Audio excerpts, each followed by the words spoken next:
అంటే వైనతేయశ్చ పక్షిణాం. భగవంతుడెక్కడున్నాడు అంటే పక్షులలో వైనతేయుడు అంటే గరుత్మంతుడుగా ఉన్నాడు. చూడండి, సుందరీమణుల యొక్క నృత్య విన్యాసం, పద్మాకారంలో ఉండేటువంటి రంగవల్లి పైన వారు చేసేటువంటి విన్యాసం ఎంత గొప్పగా ఉందో చూడండి.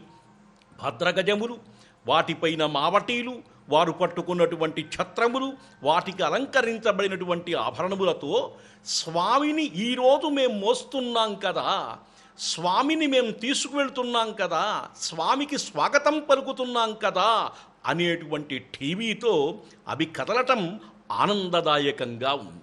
చూడండి, చక్కగా సువర్ణకాంతులతో బ్రహ్మాండంగా మెరిసిపోతున్నటువంటి వాడై రకరకాలైనటువంటి దివ్యాభరణములతో హృదయమధ్యంలో పచ్చను పెట్టుకున్నటువంటి వాడై తిరునామములతో వెలుగు